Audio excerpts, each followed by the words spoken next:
আসসালামু আলাইকুম। ওয়ালাইকুম সালাম রহমতুল্লাহ। আঙ্কেল কেমন আছেন? আলহামদুলিল্লাহ। যেটু ছোট করে আমাদেরকে আপনার ছেলে তো সমন্বয়ক, জি, তা আমাদেরকে একটু বিস্তারিত একটু বলেন যে আসলে কিভাবে কি হইলো, কি হচ্ছে। আসলে তো কীভাবে কী হলো এটা তো বলার আমার কোনো ইয়ে নাই। কারণ হলো পড়ালেখা ঢাকা করছে, পাশাপাশি লেখালেখি করছে, তার অভ্যাস লেখালেখি করার ছিল। হয়তো একটু জানি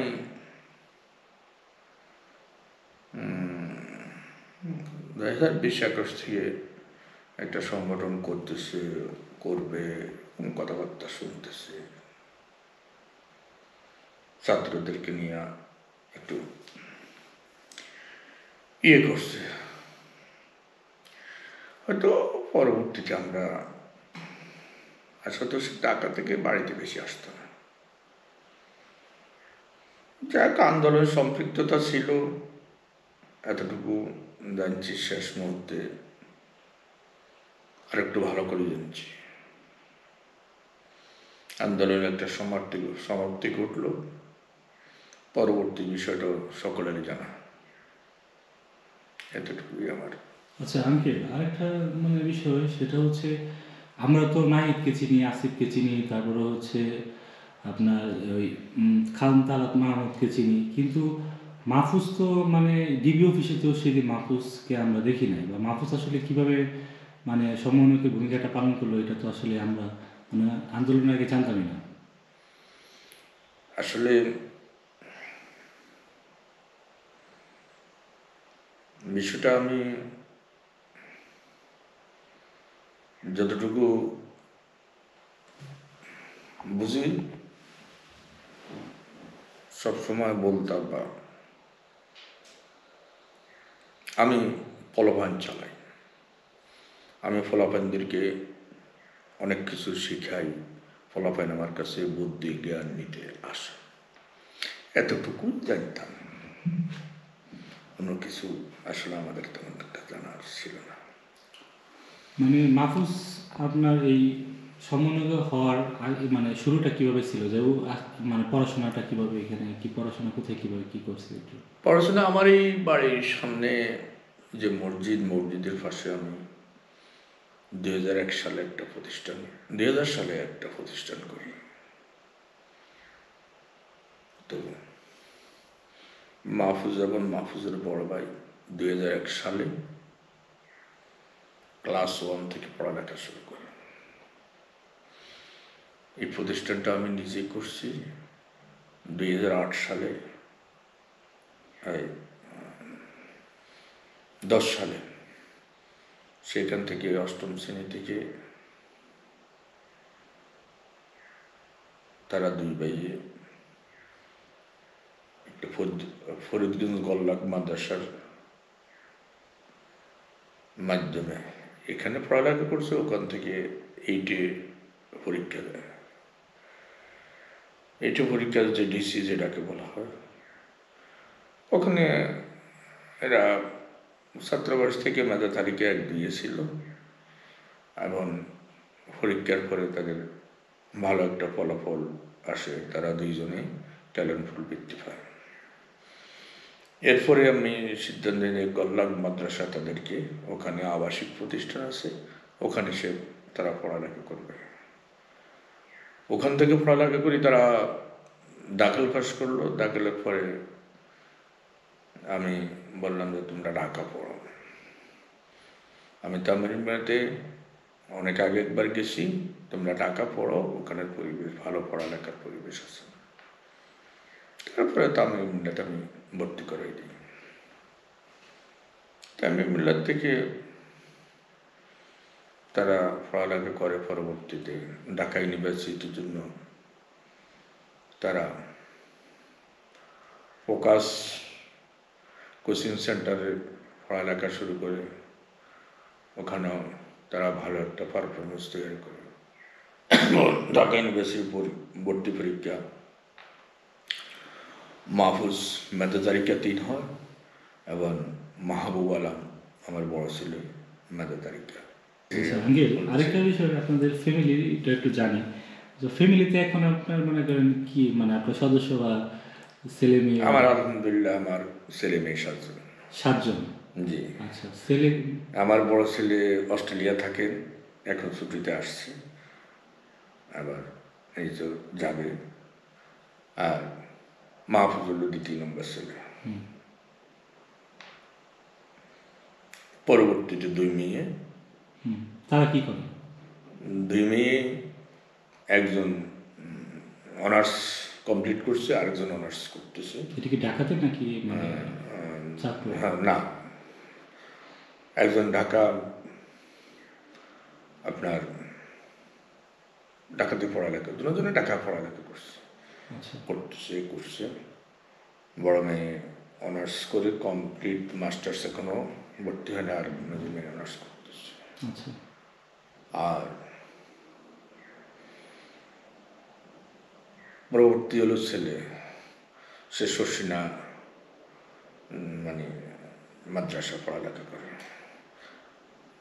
মানে এটাকে বরিশাল ধরা হয়, শর্ষিনা মাদ্রাসা পড়ালেখা করে।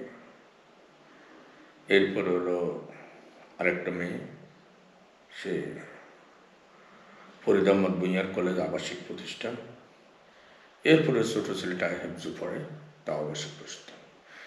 আসলে আমার ছেলে মেয়েদেরকে 8ম শ্রেণীর পরে বা মেট্রিকে পরে কেউ আমার বাড়িতে থেকে পড়ালেখা করে না, সবাইকে আমি আবাসিক প্রতিষ্ঠান, হয়তো ভালো প্রতিষ্ঠান দেখি, যতটুকু পারছি নির্বাচন করছি ভালো প্রতিষ্ঠান পড়ালেখা করার জন্য, পড়ালেখা করতেছে সবাই।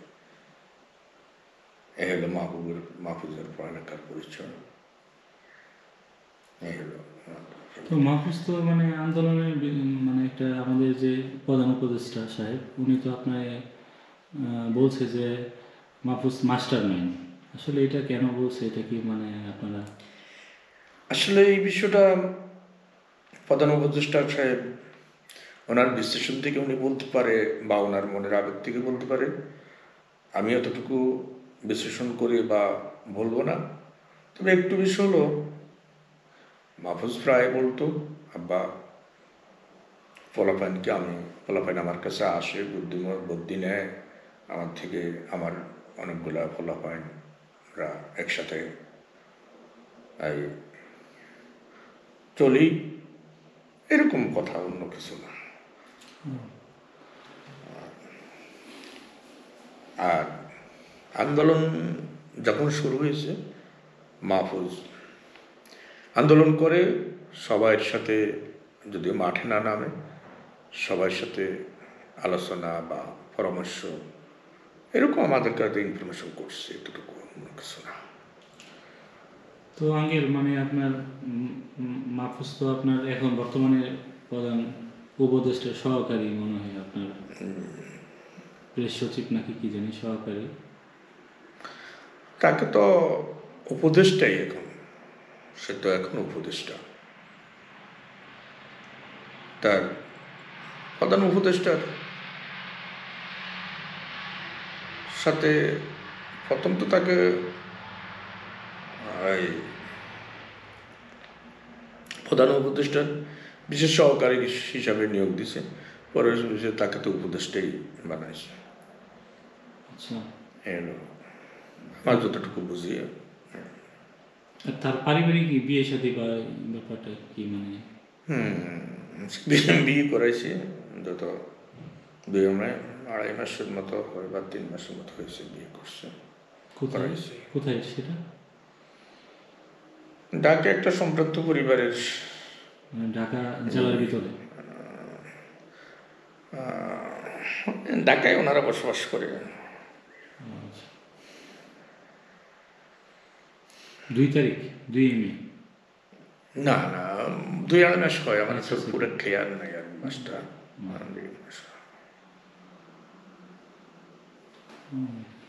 তবে গ্রামে মানে খুব কম আসা হয় না? হ্যাঁ, তার এমনি ছোটবেলা থেকে একা চলা, বই পড়া, সে কি ইসলামিক ছাত্র শিবিরে ছিল? না, তার কোনো রাজনীতি ছিল না। যে আপনাদের এই আমাদের এই ইউনিয়ন উত্তর নারায়ণপুরের পূর্ব অংশে আমাদের মোল্লাবাড়ি, আমাদের মানে বাপ দাদাদের মধ্যে এই 6টা বাড়ি যেটা রেকর্ডভুক্ত হয়। সবাই আমাদের এই বাপ দাদার, আমার দাদার বাবা ছিল একজন, আমার দাদারা 5 ভাই। এখান থেকে আমাদের বিস্তৃতি এই আশেপাশে যারা আছে সবাই আপনাদেরই মানে গোষ্ঠী, হ্যাঁ, এক গোষ্ঠী। ওই ব্রিজ থেকে ওই পাশে একটা ব্রিজ আছে। আচ্ছা আচ্ছা, দুই ব্রিজের ভিতরে যারা আছে, ভিতরে আমরা যারা আছি, আমাদের ওই 92 ওই ব্রিজের ওই পারে 97তে একটা হিন্দু আমাদের ওখান থেকে চলে গেছে, ওই বাড়িটা আমাদের কিনা। এটা আমাদের হিজা বংশগতভাবে এই বাড়িটা আমাদের, এটা অনেকের আমাদের ইতিহাস জানা নাই। আর এই পাশে একটা বাড়ি হিন্দু বাড়ি, ওই পাশে একটা হিন্দু বাড়ি, ওই পাশে একটা বাড়ি আমাদের পূর্বপুরুষরা আল্লাহর ওলি ছিলেন। রাজারা খরচ্চা বাড়ি এখনো বলে, রাজারা ওই বাড়িটা দান করছে। আচ্ছা, ওটাকে খরচ্চা বাড়ি, খরচ্চা বাড়ি বলে। খরচ্চা মানে দান করা। এটাও আমাদের মোল্লা বাড়ির ভিতর। হ্যাঁ জি, এটাও মানে আমাদের পূর্বপুরুষ আল্লাহর ওলি ছিলেন। আচ্ছা, ওইখান থেকে মোল্লাবাড়ি আর কি, মানে হ্যাঁ জি, মানে মোটামুটি সবাই ইসলামিক মাইন্ড। আমাদের পূর্বপুরুষের নাম ছিল আশকর মোল্লা। বললাম যে মোটামুটি সবাই ইসলামিক। হ্যাঁ ইসলামিক। আমাদের বাড়িতে প্রায় 25 জন হাফেজ আছে। 25 জন হাফেজ আছে, আলহামদুলিল্লাহ। এবং কয়েকজন হাজি আছে। আচ্ছা, এবং 60-70 জন আছে ধরেন দাখিল, আলেম, ফাজেল, কামেল, মাদ্রাসা পড়ুয়া, ইসলামিক স্টাডিজ। হ্যাঁ জি, এলো আমাদের এই পরিবার। আমাদের এই পরিবারের মধ্যে ধরেন 40, আমি একটু এই জিনিসটা ফলো করছি, 40 পরে দাঁড়িয়ে রাখে নাই এরকম নাই। আমাদের এখানে একটা পাঞ্জেগানা মসজিদ, আমাদের বাড়ির ভিতরে আরেকটা জমা মসজিদ। বাড়িতে বড় তো, ওই পাশে এখানে যে পাঞ্জেগানা মসজিদ দেখলে মানে ভালো একটা মানে আর কি, সুন্দর একটা পরিবেশ, সুন্দর একটা ইসলামিক সবাই আর কি কালচার জি লালন করে। হ্যাঁ, আঙ্গিল একটু কখনো কোনো রাজনীতি করতে চান, যখন যে সময় কোনো মানে এমনি ভয়নিয়া, বিভিন্ন ভয়নিয়া, তার অনেক ধরনের। সে ক্লাস 9ম শ্রেণী 10ম শ্রেণী যখন পড়ে, সে ধরেন ইংলিশ, কোরআন আমার ঘরে এখনো সংরক্ষিত, আনি পড়ালেখা করছে। ক্লাস যখন 8-এ পড়ে, সে 9-10-এর বই সংগ্রহ করে পড়ালেখা শুরু করছে। এই তার বেশি ছিল পড়ালেখার দিকে, সাংস্কৃতিক বই হোক আর নভেল বই বলতে তো অনেক ধরনের বই আছে, সব ধরনের বই পড়ালেখা, মাসিক পত্রিকাগুলা, এগুলা পড়তো বেশিরভাগ। তার উদ্দেশ্য ছিল খুব জ্ঞান আহরণ করবে কিভাবে, এটি তার বেশি খেয়াল ছিল। তাহলে এখন মানে উনি কোথায় আছে? উনি ঢাকাতে কোথায়? উনি তো ঢাকা রাষ্ট্রীয় ভবন যেটা দিয়েছিল ওখানে থাকে। যমুনাতে রাষ্ট্রীয় প্রধান উপদেষ্টা? না না, ওখানে না, ওনার তো হলো বেইলি রোডে বাড়ি দিয়েছি, ওখানে হেয়ার রোডে। জি।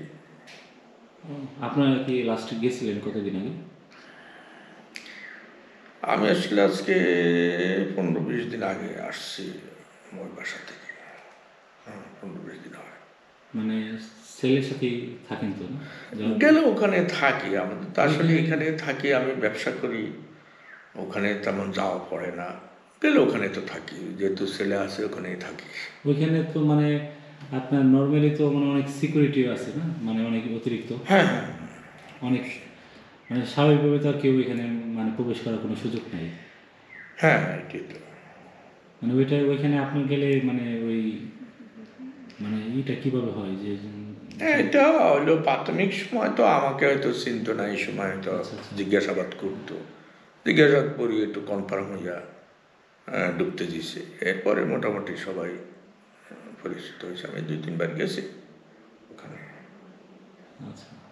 তো ওনারা কি মানে ওই সরকারিভাবে খাওয়া দাওয়া তো সব সরকারিভাবে হয় না না, না, না, তাহলে? খাওয়া দাওয়া তো কেনাকাটা আমাদের মধ্যে হয়। আচ্ছা এমনি তো ভবন সরকারি, সব কিছু সরকারি, কিন্তু খাওয়া দাওয়া মানে বাজার টাজার সব নিজেদের মানে হ্যাঁ, মতোই করে আর কি। হ্যাঁ, জি, জি। আঙ্কেল এখন তো মনে করেন আপনার এই মানে দেশের এখন তো তারাই মনে করেন দেশ তো এখন তাদের হাতেই বলা যায় যে দেশ তারা এখন মানে করতেছে যেভাবে করুক, কিন্তু আপনার দেশে তারা পরিচালনা করতেছে। তো আসলে আপনার ছেলে তো একটা মূল একটা দায়িত্ব বাংলাদেশের, বেশ কয়েকজনের ভিতরে উনি একজন। তো আসলে ব্যাপারটা আপনার কাছে মানে কেমন লাগে যে আসলে মানে এই ওনারা যেভাবে চালাচ্ছে এটা ঠিক আছে, বা যেভাবে মানে সব কিছু চলতেছে এটা কি ঠিক আছে কিনা, বা আগেটা কি ঠিক ছিল কিনা, বা আসলে এটা আসলে আমার বলার, যেহেতু আমার ছেলে, আমার বলার কিছু নেই। তবে আমি মনে করি তারা ভালো করার উদ্দেশ্যে নিয়েই কাজ করতেছে, বাকিটা আল্লাহ পাকই জানে। যে আমি বাবা হিসেবে বাবার ভূমিকা যতটুকু প্রয়োজন আচ্ছা মনে করি ততটুকু। যেহেতু এক সময় তো ছেলে মেয়ে ছোটো থাকলে তারা কোন পথে চলবে, কোন পথে কীভাবে খাবে, কিভাবে ঘুমাবে, এই বিষয়ে মা বাবার একটা দায়িত্ব থাকে। যখন বড় হয়ে যায় তখন তার নিজস্ব একটা চিন্তা চেতনায় সে চলবে, এটা স্বাভাবিক। তাহলে মানে আপনার ওই দেখা গেছে যে সব কিছু মানে এখন পর্যন্ত সব কিছু ভালোই। আমি তো আশা করি, মনে করি এখন পর্যন্ত সব কিছুই ভালো।